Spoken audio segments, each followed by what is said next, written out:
civile edhe urdhëronte vrasje në jug e mobilizim të veriut kundër jugut e tjera me radhë. Pra, duke qenë që ndërtuar një sistem të tillë të kalbur, pastaj edhe këta që janë sot e kanë hyer gishtin. Kanë nga ata që janë fëlliqur. Nuk flas vetëm për këta që janë futur në burg, nga këta që janë në pushtet, po ka dhe tjerë që nuk janë futur në burg dhe duhen futur në burg. Edhe këta duke qenë të tillë, institucionet e shtetit, institucionet ligjzbatuese të shtetit, të cilat janë disa, ato janë inaktive. Ato nuk e ndihmojnë organin e akuzës. Jo në kuptimi që organi i akuzës vezi po i pret ndihmën e tyre, se organi i akuzës ku ta gjej që të mos i çojnë as injekta, se ashtu do, sepse kështu e mban mirë me bandën kriminale të Sali Berishës, i cili ka kapur prej fyti, edhe i thot më shani sa më shumë mua, juve, beni juve edhe veprime të tilla, njëherë më fusin në burg e njëherë më nxirrni, unë do të shaj, nuk do lej gjep pa thënë juve, sepse kështu ecën mirë edhe ky popull syleshë mendon se ju jeni mrekullia vet, edhe e keqja jam unë Saliu dhe ju më lini rehat mua të vazhdoj korrupsionin prap, madje të vazhdoj dhe vrasjet prap, madje të vazhdoj edhe të mbaj pushtet akoma në interes të atij misioni që më ka prur mua këtu. Kjo është e vërteta dhe kjo është e dhimbshme, domethënë që po i ndodh faktikisht i vendi. Dhe përjedhoj, ke një ministri antikorrupsion në Shqipëri sot në qeverinë Rama, ke një drejtori të përgjithshme antikorrupsion. Më thuaj mua, ja ju jeni gazetar i vjetër edhe drejtoni një emision tepër prestigjioz në një televizion prestigjioz. Më thoni një denoncim, një kallëzim penal që ka bërë kjo drejtoria e përgjithshme e antikorrupsionit.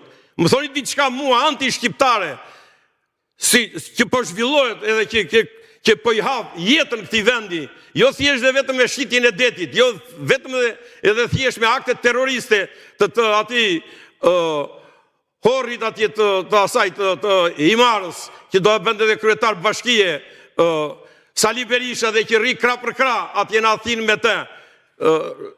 Më thoni ju mua, çfarë ka sjell në dritë në këtë drejtim shërbimi informativ shtetëror, i cili t'u dali përpara këtyre agjendëve që veprojnë kundër Shqipërisë dhe shqiptarëve. Më thoni, këtu agjenturat kam kryq, na mëngjesin darkët, si të sabotojnë, si të vjedhin, si të grabisin, si t'i bëjnë shqiptarët të flasin me vete, edhe kur vjen problemi, nuk na del në dritë, nuk veten në bangun e të kauzuarve një tradhtar, nuk na vete një i shitur, nuk na vete një që ka bërë, domethënë, është i mbytur në gjak edhe në korrupsion deri në gryk. Për opinionin publik, çfarë është duke ndodhur me dosjen Partizani? Pra, e thash edhe më herë, duke sikur ka një lloj pauze për gjithë ato dosje të mëdha që kanë qenë me liderët e opozitës, ndërkohë ka një aksion shumë të shtuar ndaj atyre të majorancës. Akt i kundërligjshëm, akt kriminal, akt barbar, një lloj si ajo që u thash me Erion Velin, me telefonin e Erionit, dhe që u bë problemi i madh Erionit, ashtu atje do akuzohet tani ai edhe për këtë, se është akuzerant shumë kjo, kjo është shumë, ka gjob kjo atje. Edhe do merrem me kryetarin e Bashkisë Sali, do i shtojmë edhe një akuzë me gjob neve. Ati, në një kohë që Sali Berishën e shikonim na mëngjesi e ndarkët, megjithse ky Spaku i kërkoi gjykatës së shkallës parë, i tha gjykatës së shkallës parë, ma jep arrest në shtëpi tha, me të drejtë hyn atje brenda tha ti, vetëm familjarët e tij dhe askush tjetër. Atje futësh derrje dosa, gjithë ata banditët që kishte lidhje Saliu i shtronte aty, edhe ata Sali ti e bota, edhe Spaku i shikonte, gjykata që i dha këtë mas i shikonte, se hir, miting, ngritën televizionin e muarën syrin e atij që i investon atij ai, edhe vithna neve ai në banka dhe jep syrit të Shkelzen Berishës, edhe ngritën edhe studio atje ata, mitingje Saliu me bandën e tij atje duke i paguar natë për natë ata që vinin aty se lek pa fund, dhe s'mbarojnë lek të korrupsionit tia. I pam neve se si me Laçivitën sa i dha, apo ndihmësit ti sa i dha, edhe si kurse u fare, aq sa i dha atje.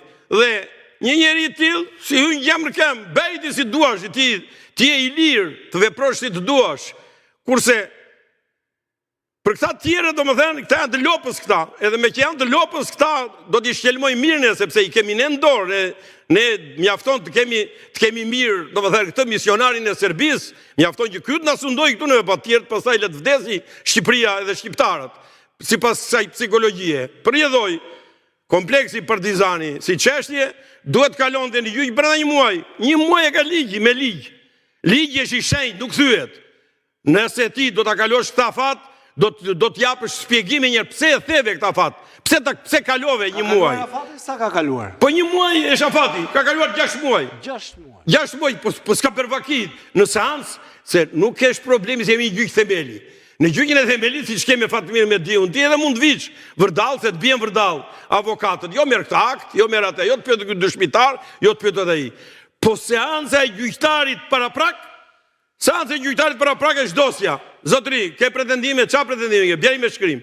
I qove pretendime ti, 10 ditë, edhe kalon që është janë gjyq, ose kthehet, i thohet prokurorit, mere hetohet prapë se ke jetuar keq, ose pushohet, thua s'ka vepër penale. 10 ditë. 30 ditë e ka ligji, maksimale. Po 6 muaj, qa u bëndi? Ti po e bëjnë gjyqin e themelit? Pse e zvarit? Po e zvarit, sepse kemi të bëjmë me kriminel, që kanë kapur shtetin shqiptar, për fyti, që s'pyesi për kushtetut, s'pyesi për kod penal, s'pyesi për kod procedurës penale, dhe qytetarët e shkret tani u ka vajtur thika kur u këmbajnë me, edhe shikojun tani e shprejnë a njëra të dufin e tyre, sa më thonë mua, dilë për para ti, thonë të vim pas